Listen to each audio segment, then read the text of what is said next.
of it. So I'll go ahead and get started. Welcome everybody to the Acton WaterTalks event.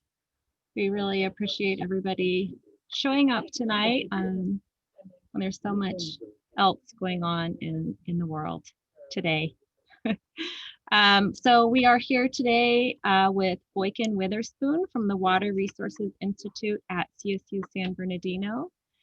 I'm with PlaceWorks along with my colleagues Isby Fleischman and Tucker McFall. And then we're also joined by members of Los Angeles County Waterworks District 37. Do any of our participants want to introduce themselves if we haven't met you yet? Looks like there's one person on mute.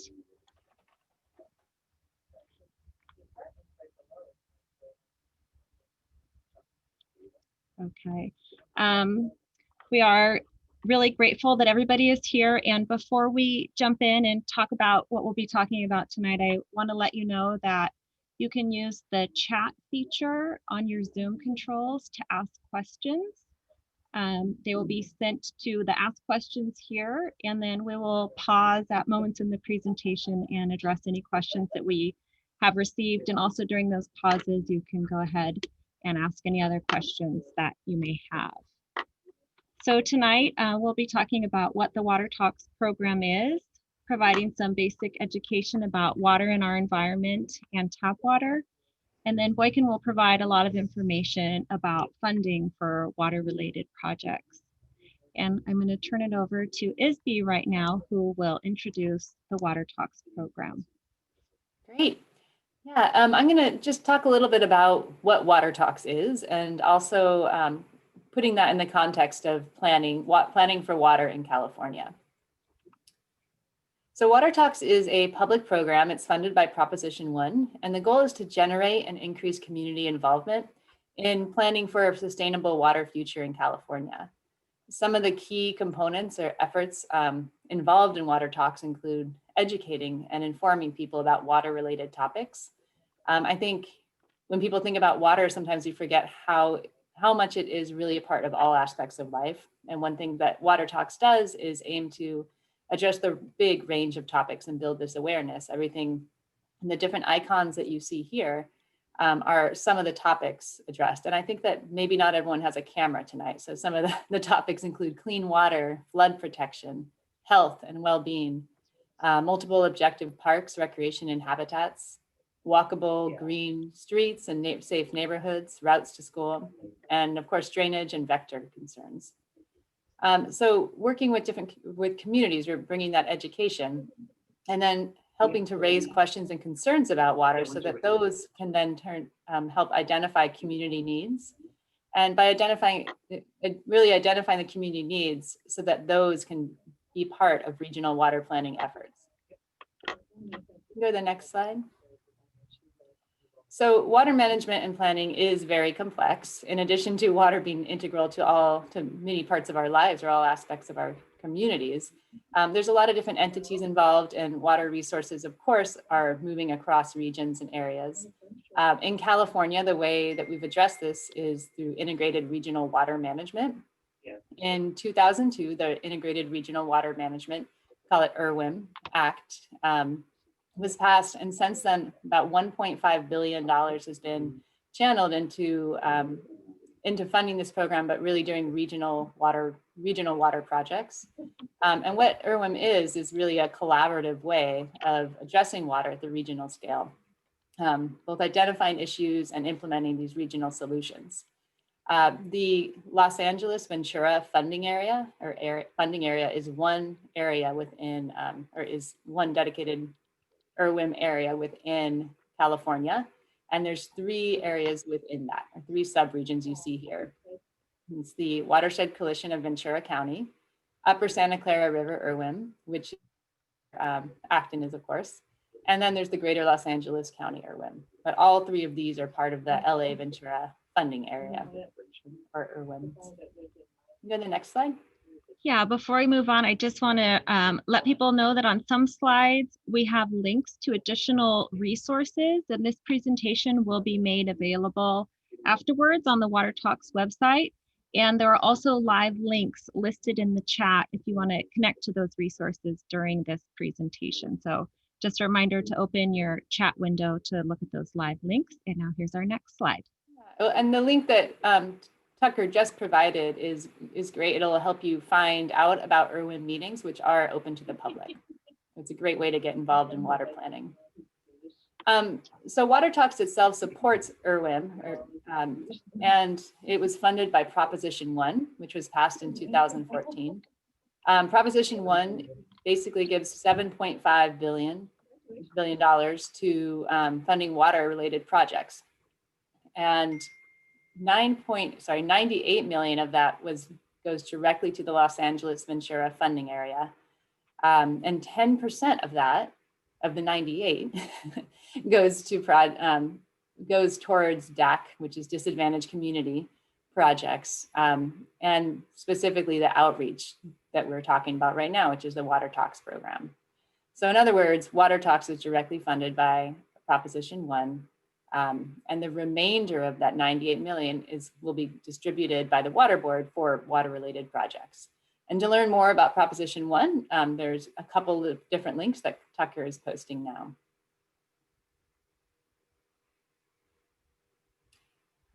So 128 communities were selected to be the focus of Water Talks outreach efforts.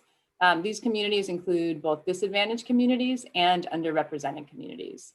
Disadvantaged communities are defined as those where within the community, the median household income, or MHI, is 80% or less than the state average, or the state median household income.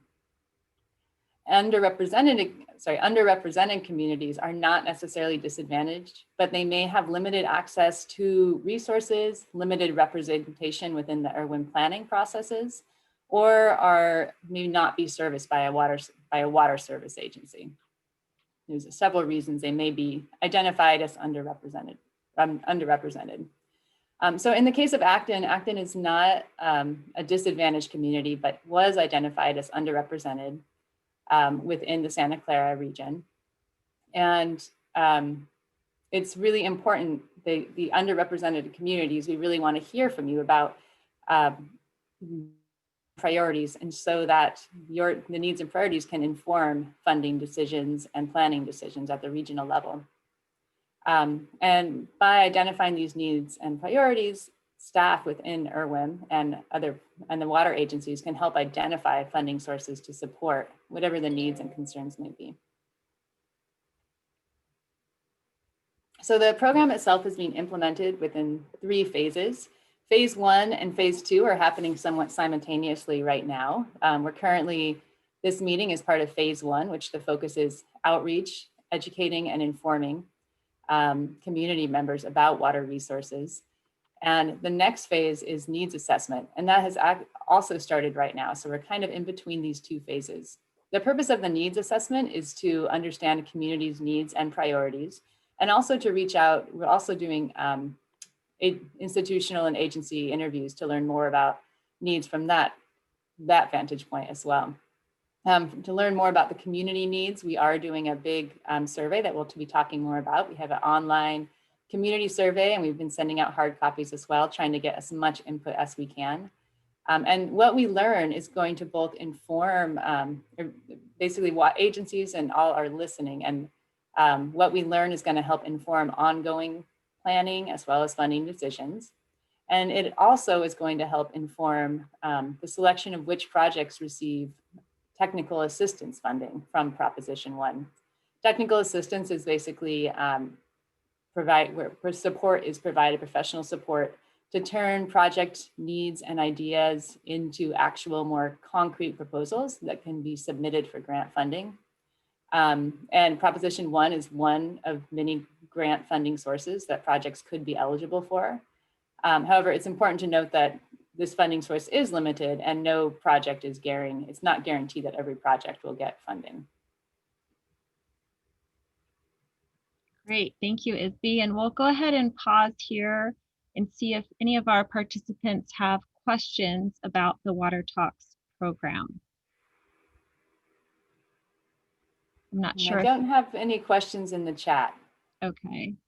And if anybody wants to unmute and ask a question, you can feel free to do that now before we move on. And we can always go back to any portion of the presentation if a question comes to you later on. For now, I will be handing it off to Tucker, who will provide some information about water in our environment.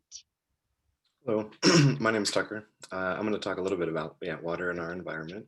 I'll go through some background information on watersheds, surface and groundwater, and how they're impacted by our daily decisions, finishing with a map showing groundwater sources and methods to capture and store water.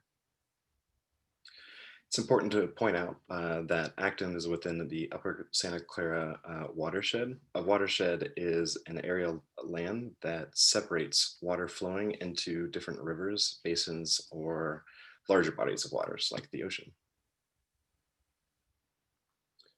This is a diagram. The diagram is showing the systems that are active, the water systems that are active around us. When it rains, water droplets collect on the surface and they are conveyed into the rivers and streams and reservoirs by our streets and our underground pipe systems. Groundwater is the droplets, or groundwater are the droplets that seep into the soil and are stored in underground aquifers. We pull the water from those aquifers using wells. So once that water droplet hits the ground, it's immediately impacted by the pollutants that we put into our environment, such as trash, pesticides, pesticides from agricultural fields, oil or other materials from cars, and other materials found in our sewage pipes. So it's really important that we think about how to correctly dispose of the chemicals and the material waste that we put into our environment. This map is showing the groundwater. So the areas that are in color are the basins or the aquifers that are underneath the surface of the ground. Acton sits just on top of the Acton groundwater basin. Just north of it, or just above the purple color, is the Antelope Valley Basin. And another large aquifer in the watershed is the Santa Clara Valley East groundwater basin as well. These are two different examples of how to capture rainwater for domestic use, as well as a garden example of how to help recharge the aquifers for local wells. Great, thank you, Tucker. Did we get any questions over the chat on that section? Doesn't look like we did, and I'm not hearing any other questions. So I will move on to this section about our tap water, where we'll be talking about water sources, wells, and then also some information about jobs related to water. Tap water in California in the USCR region comes from three main sources: the California State Water Project, water recycling, and groundwater. And in the Acton community in particular, residents use groundwater from the Acton groundwater basin as the source of tap water, and also with some imported water delivered by water purveyors. Throughout the rest of the basin, the mix of water that is provided differs depending on who the water service provider is. In Acton, this area shown on the map in green is the area served by Los Angeles County Waterworks District 37. And residents outside of Waterworks District 37 service area are mainly served by private wells. So in Acton, there is a water service provider who provides water for a portion of the community, and then a greater portion are on private wells. In terms of groundwater quality, looking at the quality of the water in the wells, The Groundwater Ambient Monitoring and Assessment Program is responsible for monitoring groundwater quality, and the State Water Board Division of Drinking Water regulates water quality in wells that serve 5 or more households. So many private wells do not serve 5 or more households. They just serve 1 household or perhaps 2 households. In those private wells, the well owners are responsible for testing the quality of their own well. These are some recommendations about how often well water should be tested. For private wells, it's recommended that you test the water at least once a year. And for larger systems, there are requirements that small systems be tested every 3 months, and public systems are required to have monthly testing. And if you want any more information about LA County well standards, you can visit the website listed here and that Tucker is posting in the chat. And then to learn more about domestic well testing, you can visit this site at the Water Board site. Constructing wells, permits are required from the local environmental health agency to construct, modify, or destruct a well. So if you need to build a well on your property, you need a permit. If you need to do some modifications to your well, you'll need a permit for that as well. And all well construction and modification must comply with DWR Bulletin 74. And that's for drinking water wells as well as monitoring wells need to follow those standards. And the well standards are administered and enforced at the local level. And one important thing to note if you are planning on constructing a well is that the wells must be at least 100 feet from any potential contamination source. And the diagram here is just showing different types of wells that are drilled at different depths into different portions of the aquifer, and then an illustration of potential contamination sources and how wells need to be kept away from those. The last slide that I'm going to share before we break for question is about jobs related to water. There are many, many jobs and careers that are related to water in all different kinds of areas of focus. So from providing tap water or treating wastewater, all the way to natural resources conservation, working in restoration or flood control and stormwater. And we've just provided a list of the different types of skills and careers that are possible and related to water. And there's more information about these types of careers and opportunities to work with water at the 2 websites listed below here. Before we move on to talk about funding, I'll pause again and see if we have any questions about any of the information that was just provided. No questions through the chat, Isby? Yeah, nothing in the chat. Okay. Feel free to unmute yourselves if you would like to ask a question. All right. I think everyone's holding questions for the funding. For Boykin. Yes. All right, Boykin, I'll advance the slides for you whenever you're ready to start. Okay, so with the program that we're in with WaterTalks, which DWR calls the DACIP, Disadvantaged Community Involvement Program, there is funding to develop projects. And then there are other sources of funding for the actual construction of projects. And so we're going to talk a little bit about what the WaterTalks funding can do. And then we're going to talk a little bit about other sources of funding, because some of the different sources of funding have different requirements, like we had mentioned earlier about the median household income thresholds, but then other sources don't. And so what's really important here is that even if you wouldn't qualify necessarily for a disadvantaged community program, you very well will qualify for others. And so the important thing in this user needs assessment phase is to identify projects and then work with communities to help identify what the appropriate funding sources might be. So we can move to the next one. This is pretty much what I just said. Sorry, I should have saved it for that. So we've seen this diagram, and like it was stated, the phase one is kind of what we're doing here, where we're just trying to go out and educate communities about what the issues are, what the mechanisms for funding, what our program can do, and then what other programs can do. And then, as mentioned, we're concurrently beginning to work on the needs assessment, which will begin to identify potential projects and help basically prioritize which ones we might be able to fund with the WaterTalks technical assistance funding. But then also to build a catalog and database of all the potential projects within the Irwin region, and look for the appropriate sources of funding for those if we can. And I think if you think about the user needs assessment, we had already mentioned that we're doing community surveys and institutional interviews, and that information is going into a database, which we will then be able to make reports and comparisons from.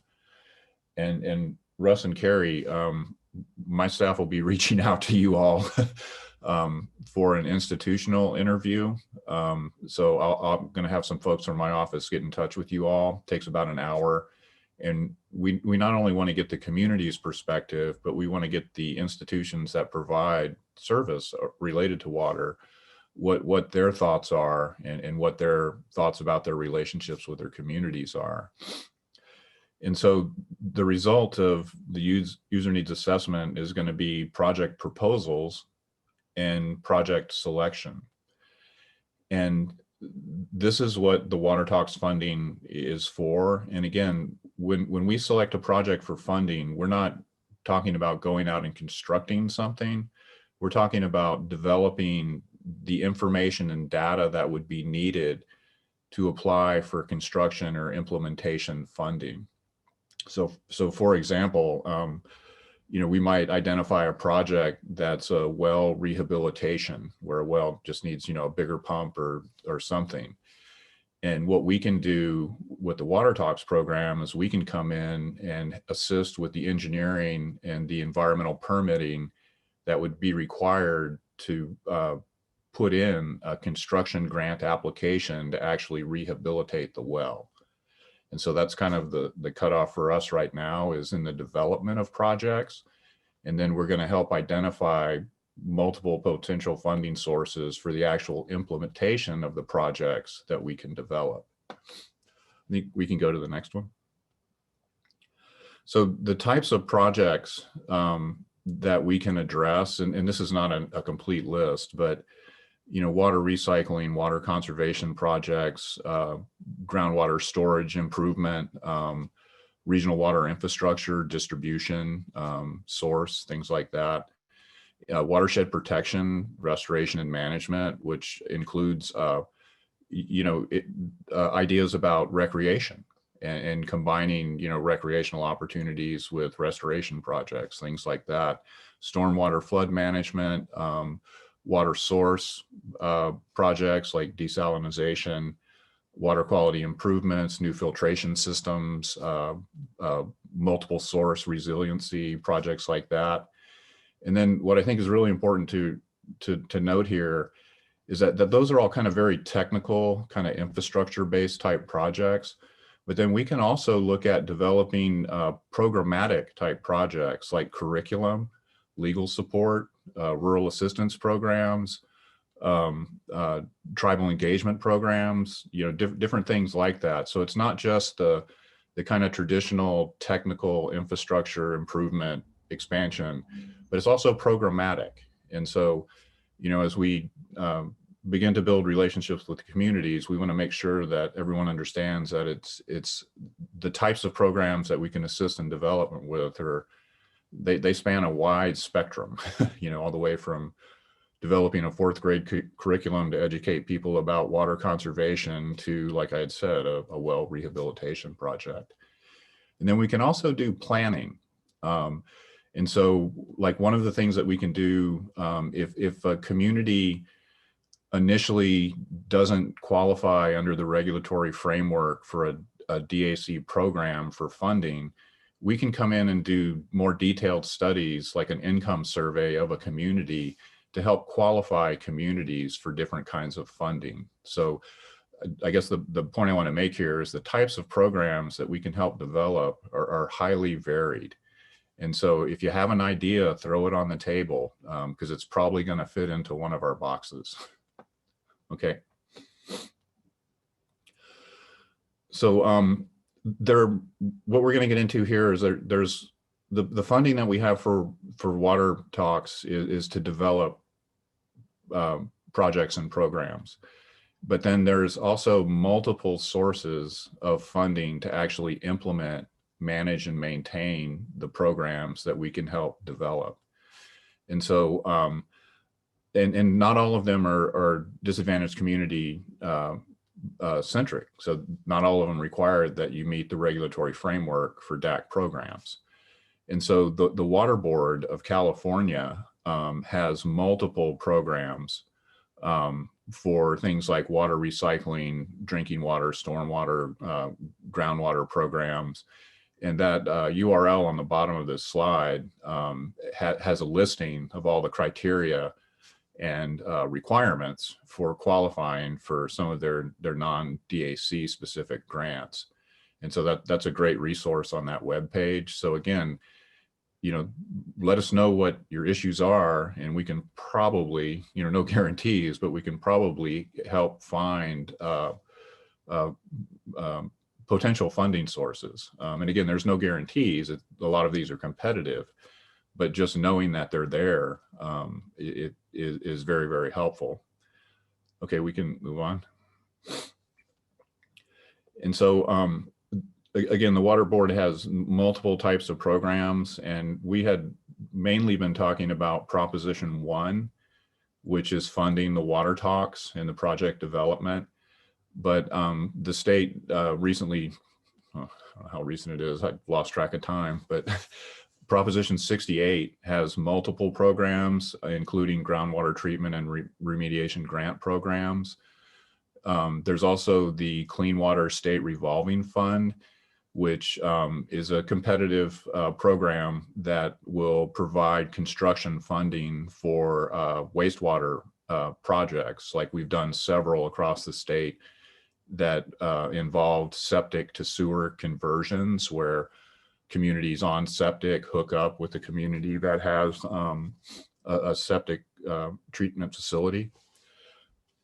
And then the drinking water obviously is for drinking water, and groundwater programs are there also. There's also flood, stormwater grant programs, and cleanup and abatement programs. And again, that link at the bottom there with the Water Board describes a lot of those programs.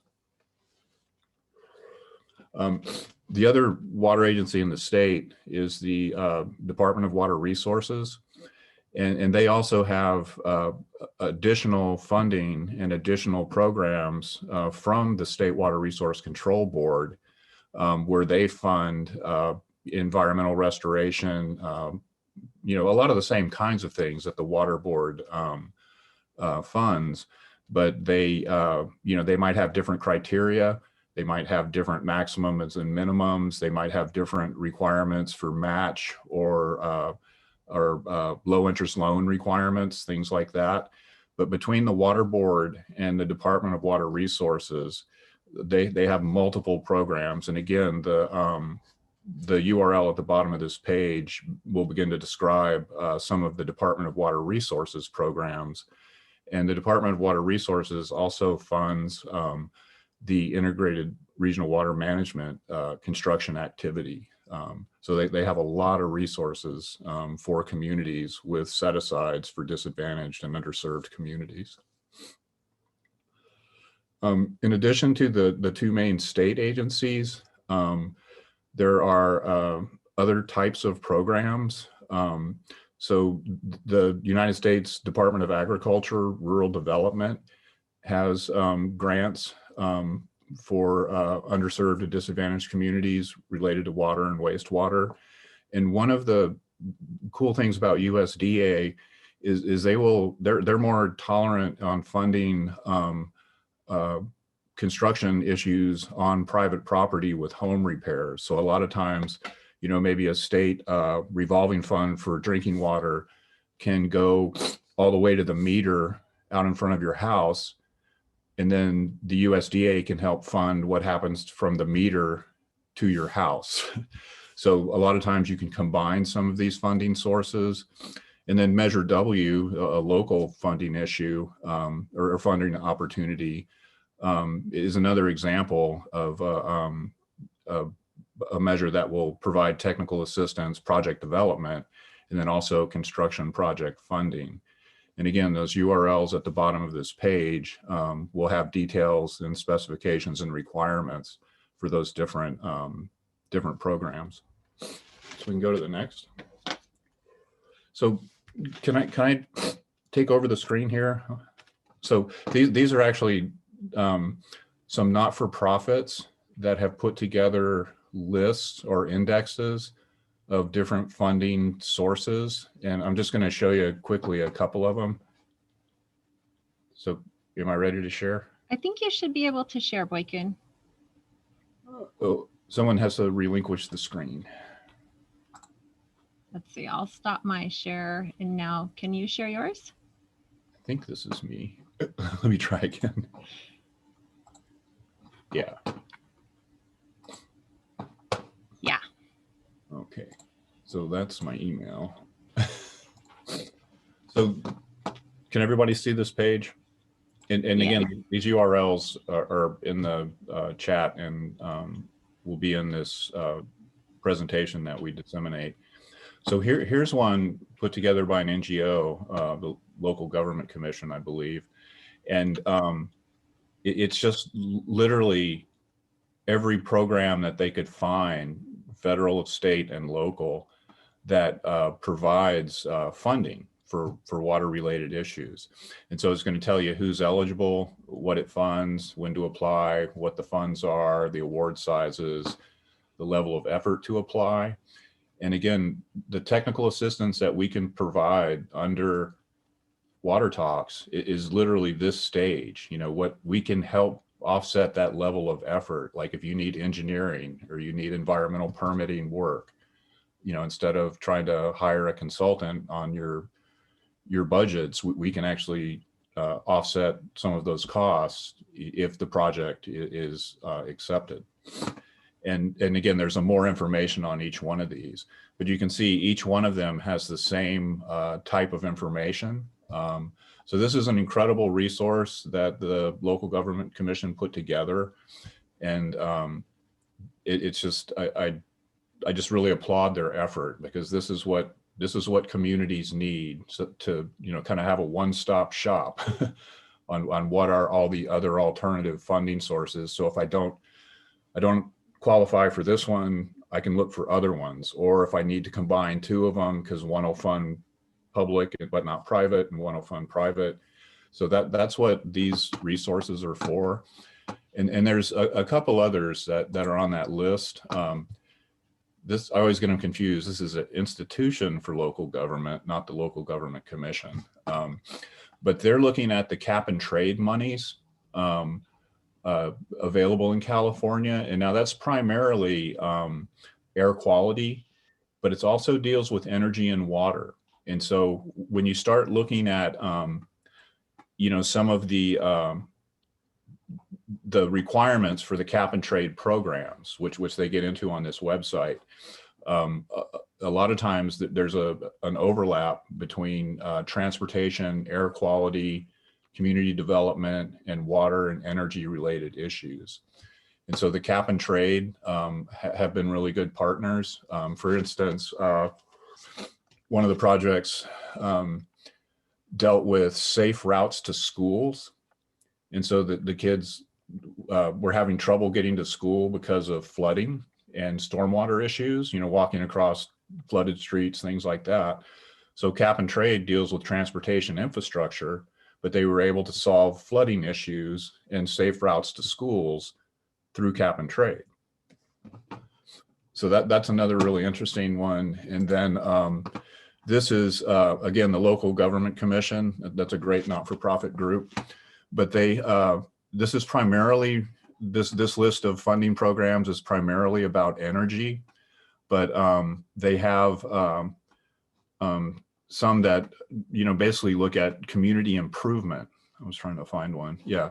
When it says something like tangible public benefit, that's a water project, that's a flooding project, that's a stormwater project. And so we're trying to kind of put together as many of these kind of index lists and funding sources lists that we can.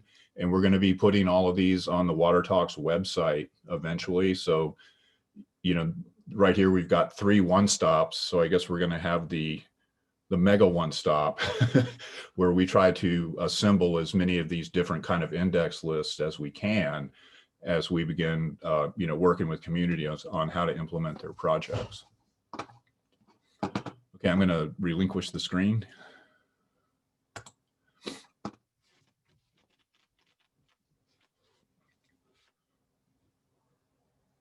So again, those are great resources, both for the institutions and for the communities. Yeah, and we had talked about some of the types of projects, and here's just a quick sample of the kinds of things that these kind of programs can work on. So I had mentioned a big part of what we do all across the state on technical assistance projects for DACs is looking at evaluating septic systems, their impact on groundwater and wells, and the potential to consolidate communities that are on septic to existing systems that have more traditional treatment plants. And then some of our partners do this more, but the job training and technical assistance for water-related jobs. One of our partners is the California Rural Water Association, Cal Rural, and they have dozens of different classes that people can take to get certifications for well testings and things like that. And also, we had mentioned briefly before, legal assistance. One of the other big types of projects that we work on is consolidation of communities that are on private wells to existing water service providers that have more stable infrastructure, more resilient sources. In fact, Russ, you may know about this one, but we just had a conversation with LARC, the adult disability housing facility in your Irwin region, where their wells had gone dry in 2017 during the drought, and they had been buying trucked in water for years. And now they are looking at consolidating with the city to tap into the city's resilient water supply and get off their individual wells. And then again, technical assistance, the engineering and permitting work to put together Measure W requests. So those are just some of the examples of the kinds of projects that we work on. So I think was that my last one? Yeah, that's your last one, Boykin. Not sure if there are any questions from our participants. It looks like there's none yet, but if anybody wants to unmute themselves and ask a question, this would be a great time to do it. And if there aren't any questions, I'll pass it back to Isby, who will talk about the next steps. Great. So I think everyone's already heard about the needs assessment that is underway, which is both the community survey and the institutional survey that's happening now. What you see here is just one of the many posts that you may see around on social media and elsewhere. Hoping that encouraging people to come take the community survey. It is available online. You can see the website here, watertalks.csusb.edu. And participants can enter into a opportunity drawing for a chance to win one of several $100 gift cards. And there are going to be multiple winners every month. So the sooner that people participate, the greater your name stays in the pool. So the greater chance you have to win a gift certificate. So we hope that people will take the survey and let their friends know. The survey results are going to inform the use of the Proposition 1 technical assistance funding, as Boykin described, and also, of course, the ongoing and future water-related funding decisions and planning, regional planning. So it's really important. We really want to hear from you. And I really encourage you to go to the website and take the survey. And again, share it with your friends and family. So we also really encourage you to stay involved. Some more links that we've just bringing back some links we've been sharing earlier. There's the IRWIM website. You can learn about different meetings you can attend and learn more about IRWIM in general. You can also join the mailing list for IRWIM, and that will provide you updates on when meetings are and other ways to get involved, learn about what's happening in your community. And of course, look at the WaterTalks website. This website has a lot of information about water resources in your community and throughout the region, and provides a lot of links to other resources. And lastly, we encourage you to follow LA Ventura WaterTalks on Facebook. Okay. If you do have additional questions, you can follow up with Heather Miranda. She is your the Upper Santa Clara River IRWIM representative. And many of you may be familiar with, you all may be familiar with her already. Her contact information is here.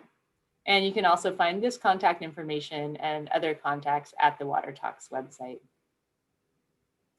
So we really want to thank you all for participating tonight. And we have a short video that we'll show that you may also be seeing around social media and elsewhere. We're encouraging our partners and agencies to post this and other resources to encourage people to take the survey.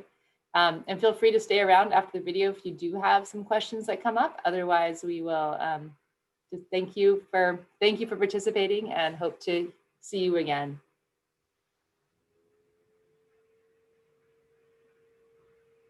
I think the music doesn't play.